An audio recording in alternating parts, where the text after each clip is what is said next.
की बात है। एल्डोरिया के राज्य में अलेक्जेंडर नाम का एक बुद्धिमान और दयालु राजा रहता था। उन्होंने निष्पक्षता और करुणा के साथ शासन किया और अपनी प्रजा का प्यार और सम्मान अर्जित किया। राजा अलेक्जेंडर के 3 बेटे थे, लियो, एडम और जॉर्ज। सबसे बड़ा लियो मजबूत और बहादुर था। एडम मंझला बच्चा, चतुर और साधन संपन्न था, और जॉर्ज जो सबसे छोटा था, सौम्य और दयालु था, जो सबका पसंदीदा था। राज्य के सभी लोग उससे ज्यादा पसंद करते थे। जैसे जैसे साल बीतते गए, राजा अलेक्जेंडर का स्वास्थ्य बिगड़ने लगा। यह महसूस करते हुए कि उसके पास कम समय है, जानते थे कि उन्हें सिंहासन के लिए उत्तराधिकारी चुनना होगा। हालांकि वह अपना अंतिम निर्णय लेने से पहले यह सुनिश्चित करना चाहते थे कि उसके तीनों बेटों की शादी हो जाए। राजा ने शादियों के लिए सबसे शुभ समय निर्धारित करने के लिए अपने भरोसेमंद ज़ेफिरस नामक एक बुद्धिमान ऋषि को बुलाया। ज़ेफिरस ने अपने ज्ञान से खिलते फूलों, साफ आसमान और हल्की हवाओं के दृश्य देखे। उन्होंने घोषणा की, शादी का सही समय अगले महीने है। इस ज्ञान के साथ राजा अलेक्जेंडर ने आगामी शादियों की घोषणा करते हुए अपने सभी सहयोगियों और पड़ोसी राज्यों को निमंत्रण भेजने का आदेश दिया। खबर तेजी से फैल गई और विभिन्न देशों की राजकुमारियां भव्य आयोजन की तैयारी करने लगी। एल्डोरिया राज्य उत्सव की तैयारी में लग गया। हालांकि इस खुशी के बीच ईर्ष्या का एक काला बादल मंडरा रहा था। लियो और एडम के मन में अपने सबसे छोटे भाई जॉर्ज के प्रति गहरी ईर्ष्या थी। जॉर्ज न केवल उन तीनों में सबसे सुंदर था, बल्कि सबसे दयालु और लोगों का सबसे प्रिय भी था।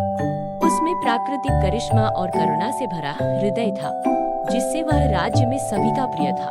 यह पक्षपात उसके बड़े भाइयों को अच्छा नहीं लगा। जॉर्ज को अपमानित करने के लिए दृढ़ संकल्पित लियो और एडम ने मिंटा नामक एक दुष्ट जादूगरनी की मदद मांगी। मिंटा, जो अपनी काली शक्तियों और चालाक दिमाग के लिए जानी जाती है, शाही परिवार के भीतर कलह पैदा करने के लिए उत्सुक थी। वह भाइयों की मदद करने के लिए तैयार हो गई, लेकिन उन्हें परिणाम भुगतने की चेतावनी दी। साथ में उन्होंने तीरंदाजी प्रतियोगिता के दौरान जॉर्ज को अपमानित करने की योजना तैयार की। तीरंदाजी प्रतियोगिता एक पारंपरिक कार्यक्रम जहां राजकुमार हवा में तीर चलाते थे और जहां तीर गिरता था वहां खड़ी राजकुमारी उनकी दुल्हन बन जाती थी। प्रतियोगिता का दिन आ गया और माहौल उत्साह और प्रत्याशा से भर गया। विभिन्न राज्यों की राजकुमारियां एकत्रित हुई, प्रत्येक राजकुमार की नजर में आने की आशा कर रही थी। प्रतियोगिता की शुरुआत एडम के साथ हुई, जिसने अपना तीर सटीकता से चलाया और वह एक खूबसूरत और बुद्धिमान राजकुमारी बेला के सामने आकर गिरा। इसके बाद लियो ने अपनी बारी और उसके तीर ने राजकुमारी एलिसा के सामने अपना निशाना लगाया, जो अपनी कृपा और दयालुता के लिए जानी जाती। आखिरकार जॉर्ज की बारी थी। उसने एक गहरी सांस ली, अपने तीर पर निशाना साधा और उसे छोड़ दिया। उसे पता ही नहीं चला कि मिंटा ने उस पर जादू किया है। तीर बेतहाशा उड़ता हुआ मैदान से बहुत आगे निकल गया और अंधेरे जंगल में गायब हो गया। सब लोग तीर ढूंढने के लिए आगे बढ़े। जंगल के बीच में जॉर्ज को एक प्राचीन कांटेदार पेड़ पर अपना तीर मिला। उसे यह देखकर आश्चर्य हुआ कि तीर पर इंद्रधनुषी पंखों वाली एक सुंदर तितली बैठी हुई थी। जॉर्ज का दिल यह जानकर उदास हो गया कि वह एक तितली से शादी नहीं कर सकता।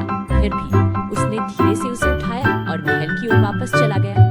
राजा अलेक्जेंडर ने राज्य की परंपराओं का पालन करते हुए जोर देकर कहा कि जॉर्ज प्रतियोगिता के परिणाम का सम्मान करे।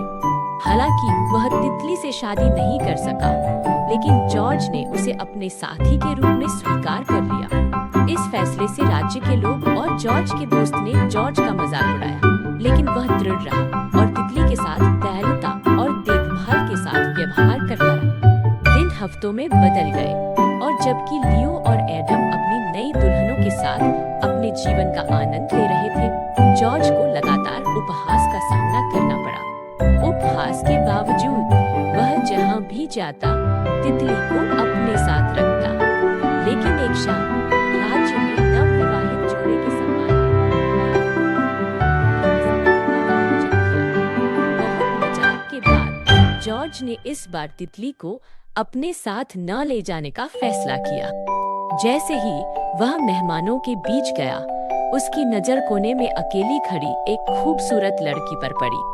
उसने एक गाउन पहना था जो चांदनी की तरह चमक रहा था और उसकी आंखें मनमोहक रोशनी से चमक रही थी। जॉर्ज को उसके प्रति एक अनूठा खिंचाव महसूस हुआ। वह उसके पास आया और पूछा, क्या मैं आपके साथ नृत्य कर सकता हूँ?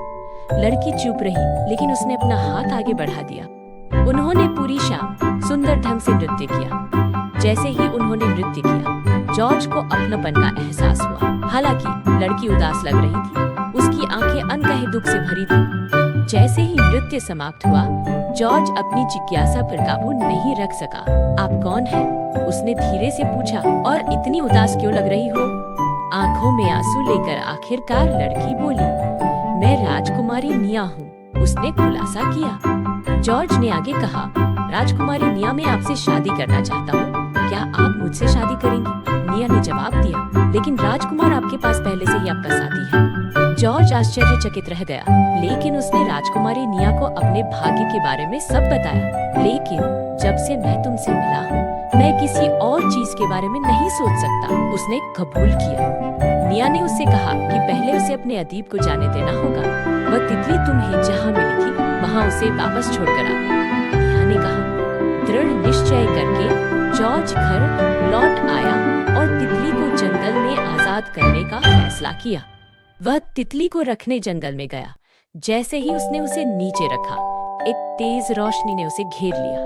जब उसने अपनी आंखें खोली, तो उसने राजकुमारी निया को अपने सामने खड़ा पाया। निया, तुम वापस आ गई, जॉर्ज ने कहा। उसका दिल खुशी से उछल रहा था। निया ने दुख के साथ कहा, हाँ, वह तितली में ही थी। जॉर्ज, तुम भी दूसरे राजकुमारों की तरह ही हो। मुझे लगा कि तुम उस तितली को ऐसे अकेले नहीं छोड़ोगे। उसने आगे कहा, यह तुम्हारे लिए एक परीक्षा थी। अभी मैं ऐसे राजकुमार के साथ नहीं रह सकती जो स्वार्थी हो। यह कहकर राजकुमारी निया हवा में गायब हो गई। जॉर्ज को अपने किए पे बहुत पछतावा हुआ। वह बिना खाए पिए बहुत दिनों तक जंगल में बैठकर रोता रहा। आखिरकार उसकी बुरी हालत देखकर राजकुमारी निया उसके पास वापस आई। निया मुस्कुराई, उसकी आंखें गर्माहट से भर गईं। तुम्हारा प्यार सच्चा है, उसने कहा, लेकिन तुम्हें सच्चाई जानने की जरूरत है। तुम्हारे भाइयों ने तुम्हारे खिलाफ साजिश रची है। उसी की वजह से तुम्हें इन सब का सामना करना पड़ा। जॉर्ज का दिल गुस्से और राहत दोनों से भर गया। इसके बारे में मैं जरूर पिताजी से बात करूंगा, उसने कसम खाई। दोनों राज्य वापस लौटे। राजा अलेक्जेंडर ने लियो और एडम को सजा के तौर पर जंगल में जीवन बिताने के लिए भेज दिया। जॉर्ज और निया ने प्रेम और खुशी से भरपूर एक साथ एक नया जीवन शुरू किया और राज्य उनके न्यायपूर्ण और दयालु शासन के तहत फला फूला। और इसलिए जॉर्ज और राजकुमारी निया हमेशा खुशी से रहे। उनका प्यार आने वाली पीढ़ियों के लिए आशा और प्रेरणा